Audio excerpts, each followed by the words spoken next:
Itu sebenarnya bukan klarifikasi ya, atau bukan permohonan maaf ya, tapi kayak membela diri gitu ya.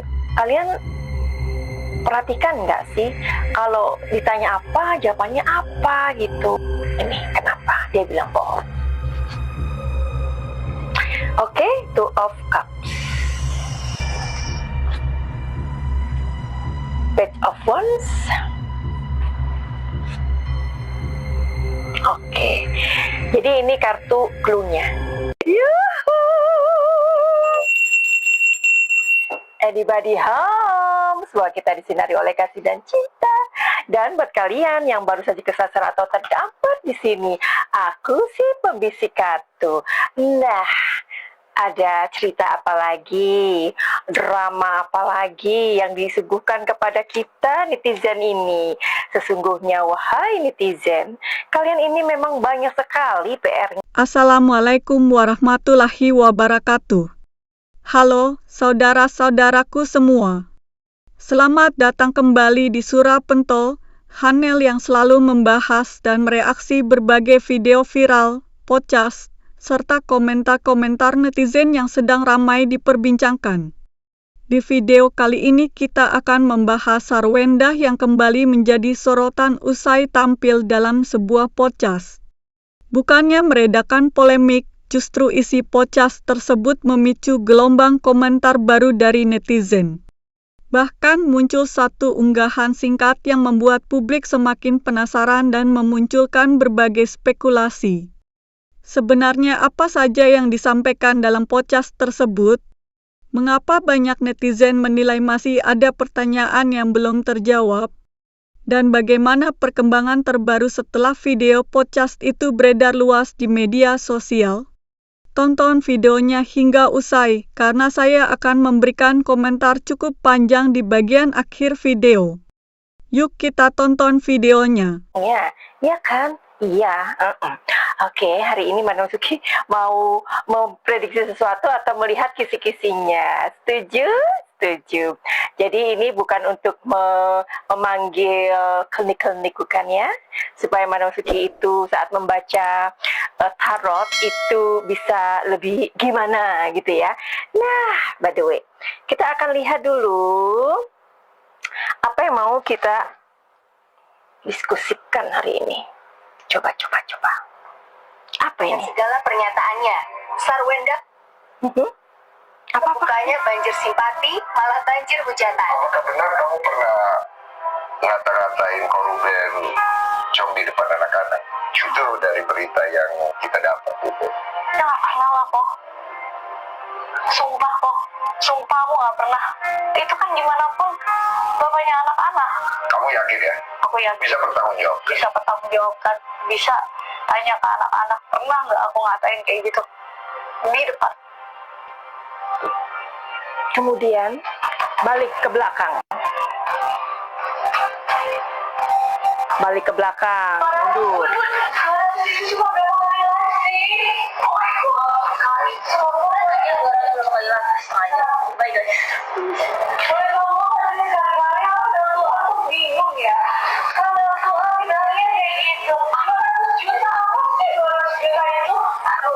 Cincin aja kayak bagi duit goceng, bener sih gak itu loh guys.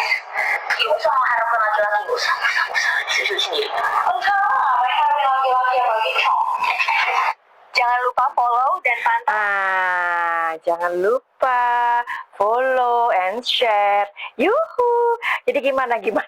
Madam Suki ini juga ditanyain sama netizen. Madam Suki udah lihat nggak itu video yang baru yang dia podcast gitu kan ya. Nah, tiba setelah itu setelah dia memberikan sebuah klarifikasi ya, itu sebenarnya bukan klarifikasi ya, atau bukan permohonan maaf ya, tapi kayak membela diri gitu ya. Dan kalian perhatikan nggak sih, kalau ditanya apa, jawabannya apa gitu. Aduh, Madam Suki juga bingung juga ini ya, kenapa kok di pertanyaannya, kamu memangnya benar minta uang 200 juta itu buat apa aja? Itu banyak loh. Itu dia nggak menjelaskan, muter, ngomongnya tuh muter gitu. Terus udah gitu di satu sisi dia berkali-kali menekankan bahwa saya itu orangnya detail. Nah, ketika itu beberapa kali ya pengakuannya, saya tuh detail gitu. Nah, kemudian ditanya, jadi rumah itu kenapa kok diakui sebagai rumah ayahmu gitu kan? Nah, karena begini. Kalau ada pembangunan terus kurang semen, masa iya sih ditinggal atau tidak dikerjakan? Jadi gimana? Kan nggak bagus. Jadi bla bla bla bla, nanti kesulitannya bla bla bla. Dia bisa jelaskan. Oke, jadi berapa itu uang kamu dan ayahmu yang masuk di situ? Nah, itu sekitar 20 M. 20 M loh. Banyak itu. Nah, terus udah gitu, oke, terus ada mana buktinya? Oh ya, masih diminta ke vendor. Katanya dia detail gitu loh. Si detail itu. Tapi catatan nggak ada. Sepenting itu dan sebesar itu. Nah, ini sih menurut Madam Suki bingung juga nih. Nah, oke, sekarang kita masuk ke Chong tadi ya. Sampai dia bersumpah gitu loh. Padahal harusnya gini deh ya, siapapun yang mengundang lain kali hostnya itu tolong deh itu disertakan video yang lamanya. Itu sih harapan kita. Tolong deh kalau ada undangan-undangan podcastan ya, podcast gitu ya, hostnya harus karena ini kan jejak digital atau data atau bukti itu kan penting ya. Penting banget itu. Coba apa yang Madam Suki pengen ini kan ya, pengen lihat kisi-kisinya ya. Oke. Apakah benar ya kata Chong yang keluar itu dipersembahkan kepada seseorang yang kita tahu siapa dia ya? Kita nggak perlu sebut namanya, tapi kita sudah tahu. Apakah benar kata Chong itu keluar dari mulutnya yang mungil, mulutnya yang seksi ya?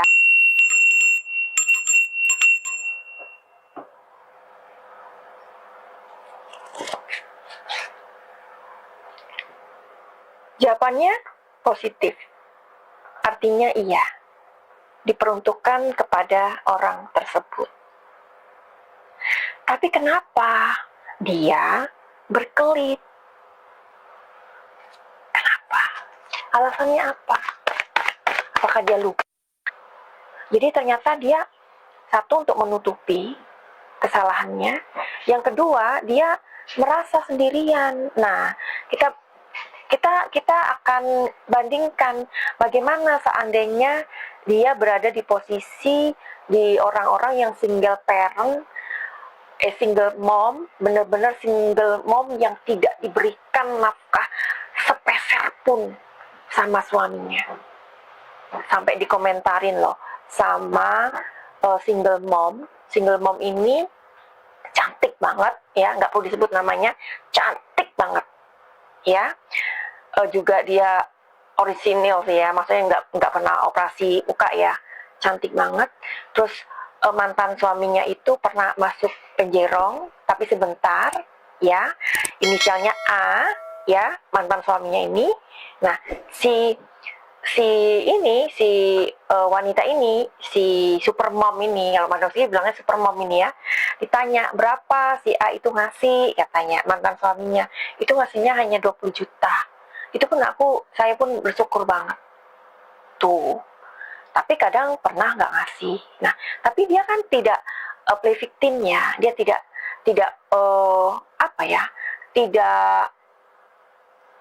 tidak mempertontonkan itu, tidak speak up, aku begini-begini, enggak. Nah, ini 200 juta. Terus ketika si hostnya itu bertanya lagi, loh itu 200 juta banyak loh, itu bahkan ada yang lebih. Coba catatannya apa aja, dan tidak pernah diberitahu. Dan dia mengatakan bahwa, iya sejak dulu tuh memang kayak gitu. Lah, sejak awal katanya loh. Berarti dia tidak sadar kalau mereka itu sudah bercerai. Nggak sadar dia. Aduh, terus alasan ketiga kenapa kamu sudah ada bener-bener loh ininya videonya, dia mengatakan Chong, tapi dia bilang sumpah demi Tuhan saya tidak mengatakan itu.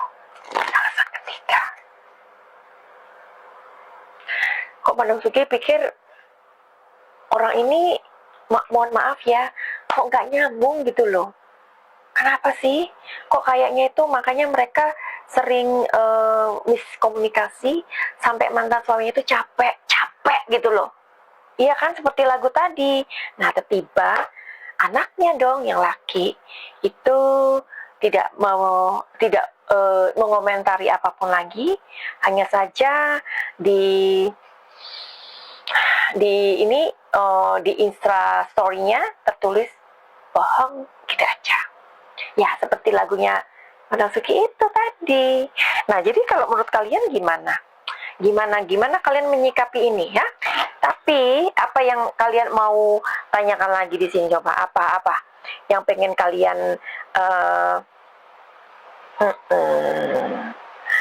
terus iya, harusnya ditunjukin video si wanita itu yang ngomongin Chong benar. Terus pakai ditanya, ya bohong lah jawabannya, dia bisa menyangkal, tapi jejak digital tidak mungkin bisa. Ini dari netizen ya. Terus tapi emang cakep sih dia sekarang katanya ya. Semua orang itu kalau punya uang bisa cakep ya. Tapi kalau kalian ke Korea ya, ini katanya orang Korea, karena di Korea sana itu semua orang katanya mukanya semua hampir mirip-mirip. Oke lah ya. Malah tambah dihujat kan jadinya, mending diem deh lu katanya, kasihan anak-anaknya gara-gara emaknya. Katanya ini netizen ya, suara netizen. Alah Pret katanya, kalau nggak ngaku di depan anak-anak pertanyaannya ganti, kalau di depan publik kan jelas banget itu jejak digitalnya. Dulu gua nggak bisa bedain mana laki mana Chong. Iya emang bener sih, itu bukan AI kan ya, bukan ya, beneran itu beneran. Coba ini kalau aturannya ini ya, para Sargio itu bisa ini gitu loh, bisa kalian tuh bisa paham di situasi ini ya. Kalau mantan suaminya sekarang itu speak up, itu bukan karena dia itu mulutnya lemas, enggak, tetapi kan itu semuanya kan meluruskan, harus ada yang harus diluruskan. Ya kalau kalian aja deh, kalian misalkan mengatakan sesuatu yang tidak sesuai dengan yang kalian dalam kenyataannya, terus kalian kan pasti juga ada keinginan untuk meluruskan kan. Nah kayak gitu. Terus apalagi nih ya, wajahnya udah setengah lemas gara-gara diboykot sama netizen. Lanjut boykot yuk katanya. Aduh, ini netizen nih ya, kerjaan lagi. Nah terus apalagi nih, nah kamu itu blunder. Susah sih kalau udah bohong sekali, pasti kesananya bohong terus kamunya. Nah bener, bohong, kamu tukang bohong. Nah itu lagunya tadi. Oke, jadi apa yang mau kalian pertanyakan? Coba kalian ketik apa yang mau Madam Suki bahas tentang podcast itu. Pertanyaan apa ya? Kira-kira Madam Suki ini yang terakhir ya, kenapa sih si anaknya yang laki itu ya, yang cowok itu hanya berkomentar bohong? Nah, kayak gitu. Bagaimana sebenarnya perasaan dia mendengarkan, karena namanya dia disebut, ya kan? Karena waktu katanya si mantan suami ini kan tidak bisa dihubungi, ya kan? Terus si istrinya, si mantan istri ini bilang, saya nggak bisa centang-centang mulu, hanya saya tanya dengan anak saya yang nomor 1 yang cowok. Nama dia disebut. Nah, terus di Instastory-nya si anak cowok ini bilang bohong. Kenapa? Ya, kenapa? Mau diintipin? Mau kan ya? Ini kenapa dia bilang bohong? Oke, Two of Cups. Page of Wands. Oke. Jadi ini kartu clue-nya. Ya, makanya dia bilang bohong.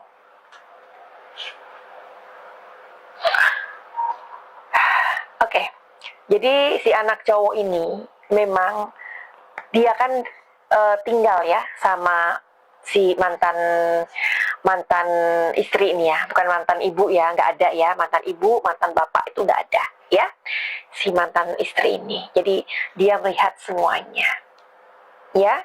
Nah, ini adalah clue di kartu ini bahwa apa yang dia sampaikan semuanya, hampir semua ya, hampir 85% itu bohong.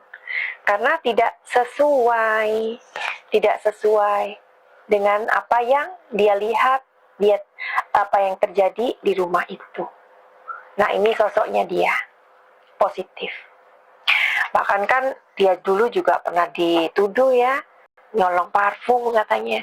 Ya ampun. Teman-teman, setelah kita menyaksikan keseluruhan video tadi, sekarang izinkan saya menyampaikan pendapat pribadi saya.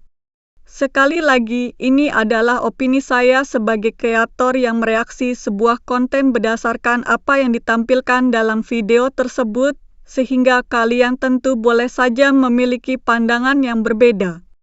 Menurut saya, salah satu hal yang paling menarik dari podcast ini bukan hanya isi pembahasannya, melainkan bagaimana publik memberikan respons setelah podcast tersebut tayang. Di era media sosial seperti sekarang, setiap kalimat yang diucapkan oleh seorang figur publik akan dianalisis, dipotong, dibandingkan dengan pernyataan sebelumnya, lalu dibahas oleh ribuan bahkan jutaan orang. Itulah sebabnya setiap penjelasan yang disampaikan kepada publik harus benar-benar jelas agar tidak menimbulkan penafsiran yang berbeda-beda. Saya pribadi melihat bahwa dalam podcast tersebut ada beberapa jawaban yang memancing beragam interpretasi dari netizen. Sebagian penonton merasa penjelasan yang diberikan sudah cukup, sementara sebagian lainnya merasa masih ada pertanyaan yang belum dijawab secara langsung. Perbedaan persepsi seperti ini sebenarnya wajar karena setiap orang memiliki sudut pandang masing-masing ketika menyaksikan sebuah wawancara. Menurut saya, ketika seseorang sudah memilih untuk memberikan klarifikasi melalui podcast, publik tentu berharap mendapatkan penjelasan yang runtut dan mudah dipahami. Jika ada bagian yang dianggap kurang jelas, maka sangat mungkin akan muncul pertanyaan lanjutan. Hal itu bukan sesuatu yang aneh, melainkan konsekuensi dari besarnya perhatian masyarakat terhadap isu yang sedang ramai diperbincangkan. Yang juga menarik perhatian saya adalah bagaimana netizen terus menghubungkan isi podcast dengan berbagai peristiwa yang pernah terjadi sebelumnya. Di zaman sekarang, jejak digital memang sangat sulit dipisahkan dari kehidupan publik figur. Apa yang pernah diucapkan di masa lalu seringkali akan dibandingkan dengan pernyataan terbaru. Akibatnya, setiap perbedaan kecil sekalipun dapat menjadi bahan diskusi yang panjang di media sosial. Namun demikian, saya juga merasa kita sebagai penonton perlu bersikap bijak. Tidak semua potongan video mampu menggambarkan keseluruhan konteks pembicaraan. Karena itu, saya selalu menyarankan agar kita menonton video secara utuh sebelum mengambil kesimpulan. Jangan hanya melihat cuplikan beberapa detik kemudian langsung memutuskan siapa yang benar dan siapa yang salah. Bagi saya pribadi, video seperti ini lebih menarik jika dijadikan bahan diskusi daripada bahan untuk saling menyerang. Setiap orang berhak memiliki pendapat, tetapi alangkah baiknya jika pendapat tersebut tetap disampaikan dengan sopan dan berdasarkan apa yang benar-benar terlihat dalam video. Perbedaan pendapat adalah hal yang wajar selama kita tetap menghargai orang lain. Saya juga melihat bahwa fenomena ini menunjukkan betapa besar pengaruh media sosial dalam membentuk opini publik. Kadang-kadang, komentar netizen justru berkembang lebih cepat daripada isi video itu sendiri. Karena itulah kita perlu lebih berhati-hati dalam menyaring informasi dan tidak mudah terpancing oleh narasi yang belum tentu menggambarkan keseluruhan situasi. Pada akhirnya, saya berharap semua pihak dapat menyikapi persoalan seperti ini dengan kepala dingin. Jika memang masih ada hal yang belum jelas, biarlah publik menilai berdasarkan informasi yang tersedia tanpa perlu menambahkan asumsi yang tidak didukung oleh fakta yang terlihat dalam video. Itulah pendapat saya mengenai video yang baru saja kita saksikan. Sekali lagi, ini hanyalah opini pribadi saya sebagai kreator konten reaksi. Kalau kalian memiliki pandangan yang berbeda, silakan tuliskan di kolom komentar dengan bahasa yang santun dan saling menghormati. Jangan lupa dukung terus Hanel Surapentol dengan menekan tombol like, subscribe, dan aktifkan lonceng notifikasinya agar kalian tidak ketinggalan video-video reaksi terbaru. Terima kasih sudah menonton sampai akhir. Saya pamit undur diri. Wassalamualaikum warahmatullahi wabarakatuh.